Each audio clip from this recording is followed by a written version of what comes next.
This review has been highly requested for quite some time, so let's find out if the Rode Procaster, stands with some of the giants of the broadcast and podcast world. Now, if you didn't know, this thing was announced in 2008, and I believe it was released in '09, though it may have come out in late '08, meaning this thing's almost 20 years old. Now, I can't confirm that it's gone through any changes from a sound perspective since it was released, but what I can tell you is that I desperately wanted one of these back in 2011. Now, it was down to the RE320 or this, and at the time, this was the more expensive option, especially in Canada.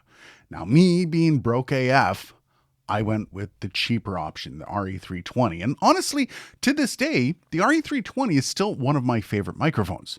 Little did I know that a few years later I'd be drowning in mics.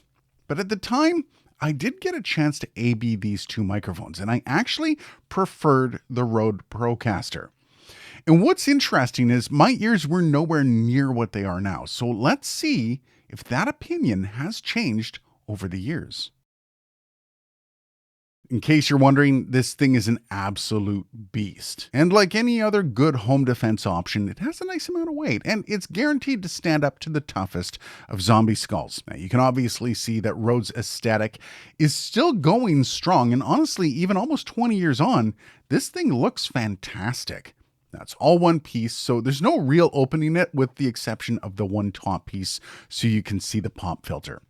And clearly, this thing was designed with the RE20 or 27 in mind, though also not really considering the relief cutouts that the RE20 is known for down the side of its body. Now, the RE20 uses those relief holes for its patented variable D-Tech to reduce proximity effect. The Procaster kind of has its own unique way of doing that. We're going to touch on that in a bit, though. Now, if you do pick one of these things up, they do come with the standard clip, though you can get the Rode shock mount to go with it if you like, though this thing does have an internal shock mount as well as an internal pop filter. Okay, so some of the testing might be a little bit different because these are broadcast mics, but let's check out plosive rejection first on the Procaster. Peter Piper picked a peck of pickled peppers. Peter Piper picked a peck of pickled peppers. Now let's take a look at the proximity effect of the Procaster from Rode. Now there's something about the proximity effect that you need to understand. With normal microphones, I'm actually way closer to this mic than I would be with a condenser or anything like that. And that's part of the broadcast vibe to this. Broadcast microphones offer intimacy with the listener. It allows you to get closer to their ear. It allows for them to hear a little bit more of your resonance throughout the microphone. And one of the ways you do that is by getting close. That's why the RE20 was so popular, because it basically put you into the listener's ear. So when you're doing proximity on this, is you're going from already a close proximity and getting even closer to check out that proximity. So you do have to keep that in mind while we're doing these tests, because from a normal distance, about 6 inches away, this is what it's going to sound like. This is me speaking directly into the front of the capsule from a broadcast distance of about 3 inches. Now I'm getting on top of the capsule. It's about 3 inches away, and this is directly on top. Okay, let's do some comparisons now. Now we have the Procaster up against the Podmic. This is kind of the cheaper version, the Podmic, to the Procaster. And I know that there's a lot of people that aren't a big fan of the Podmic. However, if you've ever used this thing with a Rodecaster, you will know the appeal of this microphone. You can make this microphone sound fantastic with some EQ and compression. And this is the Procaster, which, again, we will go through what these sound like going through a Rodecaster Pro with all the effects on as they were intended by Rode, because they actually have their own presets. But this is just the raw microphone going between the Podmic and this, the Procaster. Now we have the Procaster up against the SE Dynacaster, and this one's kind of an honorary mention within these microphones. It's not necessarily a broadcast mic, but it was one of the better quote-unquote broadcast mics released over the last few years. And I really do love the fact that this thing has EQ settings on the back to really kind of bring out the special character that this microphone offers. This is what it sounds like as I go back and forth between the Procaster and the Dynacaster. And I do want to point out, I do actually have the EQ set on this just to give it the best shot up against the Procaster. I'm not going to have the same thing with the SM7B because we all know what the SM7B can do. Now we have one of my favorite microphones, the Electro Voice RE320, my first real broadcast mic that I bought way back in 2011. And this is the Procaster, the microphone that I wanted to buy over this microphone in 2011. Now, I did an A/B on these two microphones way back then, and I ended up preferring the Rode Procaster, over the RE320, but due to finances at the time, I was unable to buy all of the microphones, little did I know. So I ended up going with the RE320 because at the time it was the cheaper option. I don't think it is anymore, which is interesting. However, let's see if I still find it to be the more attractive option on my voice. Which one do you like as I go back and forth between my two OG picks for a broadcast mic? Did I make the right decision back in 2011? I'm kind of curious what you think. Okay, and now we're getting into serious territory. This is the Rode Procaster, and this is the broadcast giant, the Electro Voice RE20.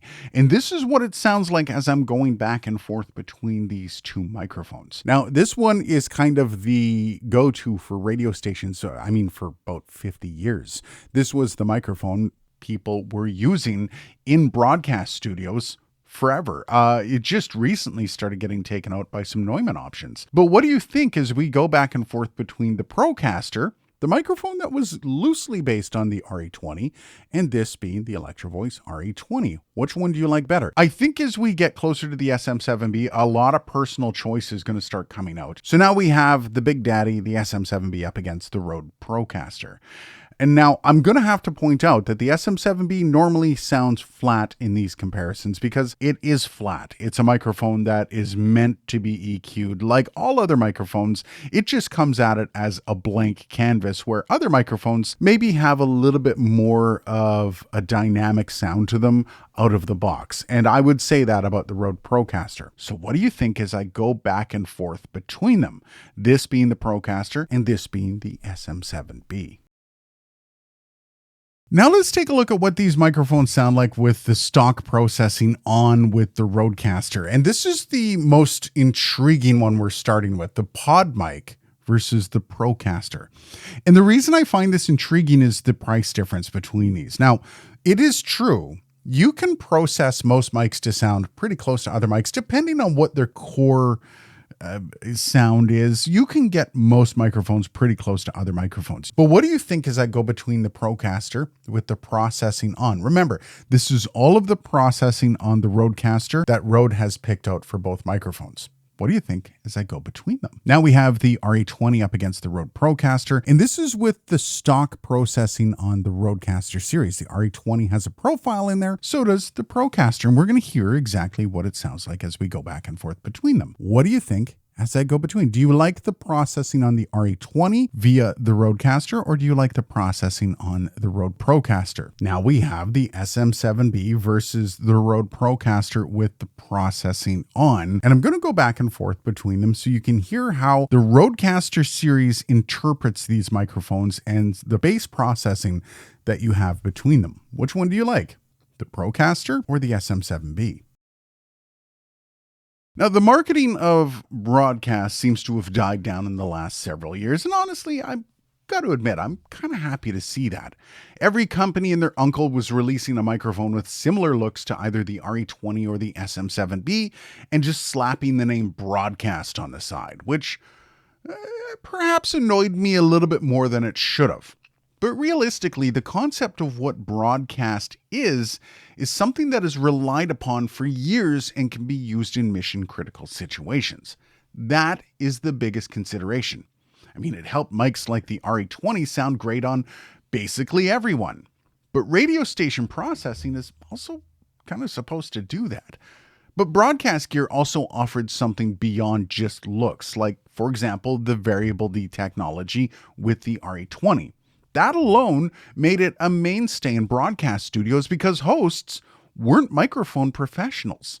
And funny enough, this thing, the Procaster, does kind of the same thing. Now, the proximity effect on it is quite reduced. It's not zero, but it is very much reduced. And that has nothing to do with any tech like the Electro Voice. But this thing just has a roll-off in the low end, starting around 100 hertz. So all that extra boom you get from getting up close is mitigated. Again, it's not just releasing a microphone with the term broadcast pinned to it and calling it a day. Rode released something with real-world fixes for issues within the broadcast sphere.